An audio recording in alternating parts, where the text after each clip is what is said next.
नमस्कार दोस्तों, स्वागत है हमारे YouTube चैनल में। पहले कोरोना वायरस और फिर लद्दाख सीमा पर भारत चीन की सेनाओं के बीच टकराव, इन दोनों ही वजहों से देश में एक बार फिर चीन विरोध की लहर शुरू हो गई है।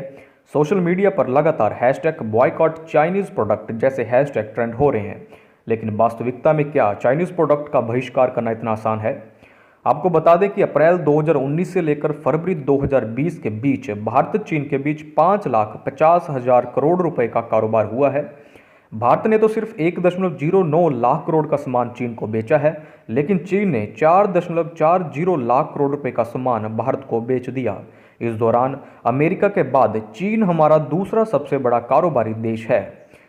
आपको बता दूं कि हम चीन पर किस तरह से निर्भर हैं। तो बात करते हैं सबसे पहले दवाइयों की। दवाइयों के लिए 65% से ज़्यादा कच्चा माल चीन से आता है। भारत जरूरी दवाइयों को बनाने के लिए इस्तेमाल होने वाले कच्चे माल के लिए चीन पर निर्भर है। जितना माल भारत दूसरे देशों से खरीदता है, उसमें से 65% अकेले चीन से ही आता है। 2018-19 में भारत ने कुल 3.5 अरब डॉलर यानी कि 26,700 करोड़ रुपए का कच्चा माल खरीदा था। इसमें से 2.40 अरब डॉलर यानी कि 18,000 करोड़ रुपए का कच्चा माल अकेले चीन से आया था।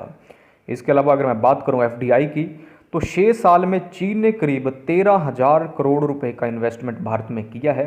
मैं आपको बता दूं कि जो भारत का सबसे बड़ा एफडीआई का, जिस देश से भारत में सबसे ज़्यादा एफडीआई आता है वो सिंगापुर है।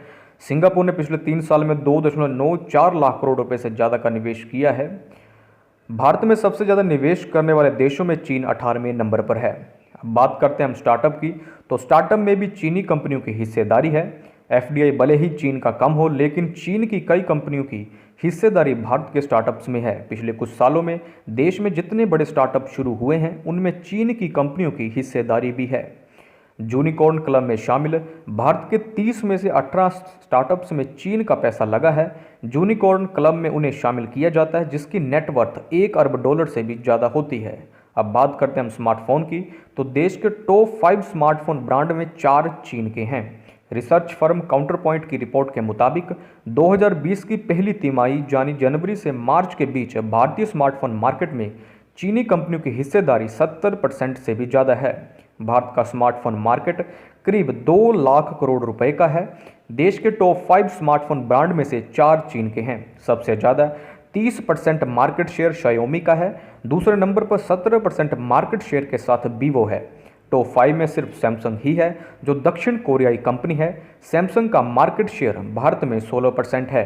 अब बात करते हैं स्मार्टफोन के अलावा ऐप की, तो भारतीय मार्केट में न सिर्फ चीनी कंपनियों के स्मार्टफोन बल्कि चीनी ऐप्स भी काफ़ी पॉपुलर हैं। एक अनुमान के मुताबिक भारतीय ऐप मार्केट में 40% तक हिस्सा अकेले चीनी ऐप्स का है। ऐसा चीन की वजह से ही हुआ है। चीन की कंपनियां सस्ते स्मार्टफोन भारत में लॉन्च करती हैं और भारतीयों को यही पसंद आते हैं। Market research firm Techarc के मुताबिक दिसंबर 2019 तक भारत में 50 करोड़ से ज़्यादा लोग स्मार्टफोन इस्तेमाल करते हैं। ज़्यादा स्मार्टफोन तो ज़्यादा ऐप्स भी डाउनलोड होंगे।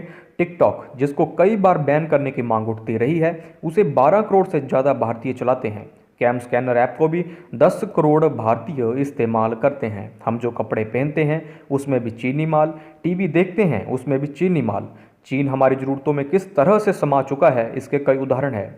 इसी साल federation of Indian chambers of commerce and industry यानी फिक्की की एक रिपोर्ट आई थी। इस रिपोर्ट के मुताबिक हमारी गाड़ियों में लगने वाले 27% ऑटो पार्ट्स चीन से आते हैं, 45% इलेक्ट्रॉनिक आइटम्स चीन से आते हैं, जबकि टीवी, रेफ्रिजरेटर, वॉशिंग मशीन और एसी बनाने के लिए इस्तेमाल होने वाले 70% कंपोनेंट भी चीन से ही आते हैं। इतना ही नहीं, हर साल देश में करीब 3,500 करोड़ रुपए का सिंथेटिक धागा, 2,500 करोड़ रुपए का सिंथेटिक कपड़ा और करीब 1,000 करोड़ रुपए के बटन, जिपर, हैंगर और नीडल्स जैसे सामान भी चीन से ही खरीदे जाते हैं।